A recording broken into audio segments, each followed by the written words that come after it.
لیکن اچانک ہی ایک بھاری آواز سنائی دی، تمہارا بہت بہت شکریہ، تم نے میری اتنی مدد کی۔ میں جو ہی پلٹی تو حیران رہ گئی۔ وہ نوجوان تھا جو مجھے شکر گزار نظروں سے دیکھ رہا تھا۔ میں حیران رہ گئی۔ 2 مہینے سے اس نے کبھی مجھ سے بات نہیں کی تھی، لیکن آج میرا آخری دن تھا، اسی لیے یہ میرا شکریہ ادا کر رہا تھا۔ میں اس کی بات پر مسکرا دی اور گھر واپس لوٹ آئی۔ اب ہر طرف شہنائیاں بج رہی تھیں، کیونکہ میں دلہن بن کر اپنے سسرال رخصت ہونے والی تھی۔ میں ایک حافظ قرآن لڑکی تھی، لیکن نہ جانے میری قسمت کیسی تھی، یہ مجھے پتہ نہ تھا۔ پھر میں اپنے شوہر کے سنگ رخصت ہو کر آ گئی۔ میرے شوہر کا نام بشیر تھا، وہ کپڑے کا کاروبار کرتا تھا۔ میں صرف اس کے بارے میں اتنا ہی جانتی تھی، حتیٰ کہ میں نے اس کی تصویر بھی نہیں دیکھی تھی۔ نکاح ہونے کے بعد پہلی بار میں نے اسے اپنے سامنے دیکھا۔ وہ شکل و صورت سے اچھا تھا، لیکن جو ہی شادی کو 1 ہفتہ گزرا، مجھے پتہ چل گیا کہ یہ لوگ بالکل بھی اچھے نہ تھے۔ نہ تو ان کے گھر کا ماحول اچھا تھا، اور خود بشیر بھی ایک آوارہ مزاج قسم کا نوجوان تھا۔ میری شادی ایک ایسے انسان سے ہو گئی تھی جو بے انتہا عیاش انسان تھا۔ ان سے میرے گھر والوں کا بھی آنا جانا پسند نہیں تھا۔ اگر ذرا سی بھی کھانے میں دیر ہو جاتی تو وہ برتن اٹھا کر پھینک دیا کرتا تھا۔ میں حیران تھی کہ آخر مجھے کس بات کی سزا ملی تھی جو میرا نصیب ایسے انسان سے جڑ گیا تھا۔ وہ مجھے میرے گھر والوں سے بھی ملنے نہ دیتا، پھر میں کس سے شکایت کرتی؟ اب گھٹ گھٹ کر سسرال میں زندگی گزارنے لگی۔ پھر مجھ پر یہ انکشاف ہوا کہ مجھ سے شادی کرنے پر اس کی رضامندی شامل نہیں تھی۔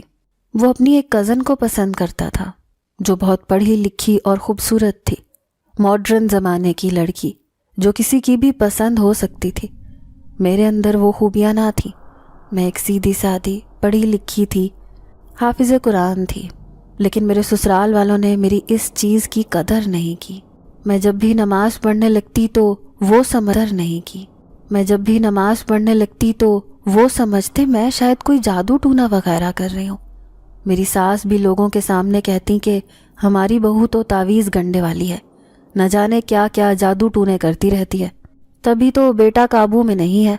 حالانکہ میں نے تو سوچا تھا کہ شادی ہوگی تو بیٹا سدھر جائے گا، لیکن یہ تو اور بھی بگڑ گیا ہے۔ اگر وہ ایسا تھا تو اس میں میرا کیا قصور تھا؟ میری تو خود زندگی جہنم بن گئی تھی۔ اب میں دن رات روتی رہتی، ایک پل بھی مجھے سکون نہیں مل رہا تھا۔ پھر جلد ہی مجھے یہ خوشخبری ملی کہ میں حاملہ ہوں۔ اب تو میں دن رات آنسو بہاتی رہتی۔ ایسے ماحول میں رہ کر ایسے لگتا ہے جیسے میں پاگل ہو جاؤں گی۔ پھر ایک دن میں حیران رہ گئی جب مجھ سے ملنے کوئی آیا۔ میری ساس بلند آواز میں مجھے پکار رہی تھی۔ جیسے ہی میں باہر گئی تو سامنے بیٹھی عورت کو دیکھ کر حیران رہ گئی۔ اس عورت کو بھلا میں کیسے بھول سکتی تھی؟ پھر میں اسے لے کر اپنے کمرے میں آ گئی۔ وہ میرے سامنے بیٹھی، کہنے لگی تم تو بہت اچھی لڑکی تھی، لیکن اب تمہاری کیا حالت ہو گئی ہے؟ پھر میں اس کے سامنے رونے لگی اور بتایا کہ کس طرح شادی کے بعد میری زندگی جہنم بن گئی ہے۔ تو وہ عورت مجھے تسلی دیتے ہوئے کہنے لگی گھبراؤ مت، اب تمہارے ساتھ کوئی ناانصافی نہیں ہوگی، میں تمہارے ساتھ ہوں۔ پھر جب میں نے اس کے بیٹے کے بارے میں پوچھا تو وہ کہنے لگی کہ وہ بالکل ٹھیک ہے اور نہایت خوشحال زندگی گزار رہا ہے۔ تم نے میری بہت مدد کی تھی، اس لیے میں تمہیں تحفہ دینے آئی ہوں۔ یہ کہہ کر اس نے ایک ڈبہ میری طرف بڑھایا۔ میں نہیں جانتی تھی کہ اس ڈبے میں کیا ہے، لیکن میں نے اس عورت کا شکریہ ادا کیا۔ پھر وہ مجھے پیار کرتے ہوئے اس گھر سے چلی گئی۔ پیچھے میری ساس باتیں بناتے ہوئے کہنے لگی کہ نہ جانے کون کون سی ایرے غیرے منہ اٹھا کر اس گھر میں چلے آتے ہیں۔ میں نے اس عورت کا دیا ہوا تحفہ چھپا لیا تھا۔ حقیقت میں مجھے پیسوں کی بہت ضرورت تھی، کیونکہ میں حاملہ تھی، اچھی دوائی پھل فروٹ کھانے کی ضرورت تھی، لیکن میرا شوہر میرا بالکل بھی خیال نہیں رکھتا تھا۔ پھر جیسے ہی میں نے وہ ڈبہ کھول کر دیکھا تو حیران رہ گئی۔ اس میں خوبصورت سونے کا سیٹ موجود تھا۔ اتنا قیمتی تحفہ مجھے بھلا کوئی کیسے دے سکتا تھا؟ مجھے ابھی تک یقین نہیں آ رہا تھا۔ پھر میں نے اسے چھپا لیا، لیکن میری ساس نے اسے دیکھ لیا تھا۔ اس نے فوراً جھپٹ کر وہ تحفہ مجھ سے چھین لیا۔ کہنے لگی یہ گھر میرا ہے اور میرے شوہر کا، تمہارے شوہر کا نہیں ہے۔ اس میں جو بھی چیز آئے گی اس پر صرف میرا حق ہوگا۔ یہ کہہ کر اس نے وہ سونے کا سیٹ مجھ سے چھین لیا اب میں گھٹ گھٹ کر رونے لگی۔ کیسے بتاتی کہ اس حالت میں مجھے اچھی خوراک اور دوائیوں کی ضرورت ہے، لیکن کسی کو میری فکر نہ تھی۔ دل چاہتا تھا کہ واپس اپنے میکے چلی جاؤں، لیکن پھر خیال آتا کہ امی ابو کو کتنی تکلیف ہوگی جب وہ میری ایسی حالت دیکھیں گے تو۔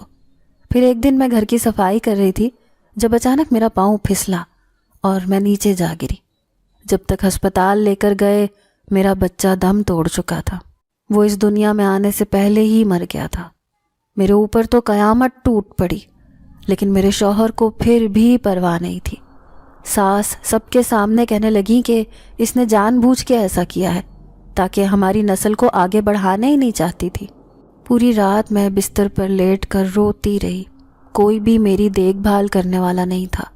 پھر امی مجھے اپنے ساتھ گھر لے گئی۔ جب بھائی نے اور ابو نے یہ حالت دیکھی تو انہوں نے فیصلہ کیا کہ میری اس شخص سے جان چھڑوا دینی چاہیے، کیونکہ وہ شخص میرے قابل نہیں ہے۔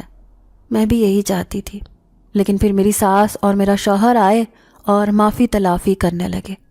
ایک بار پھر مجبور ہو کر میں ان کے ساتھ آ گئی، لیکن شاید میرا شوہر مجھ سے بدلہ لینا چاہتا تھا، اس لیے اس دن اس نے مجھ پر ظلم و ستم کے پہاڑ توڑ ڈالے اور مجھے آدھی رات کو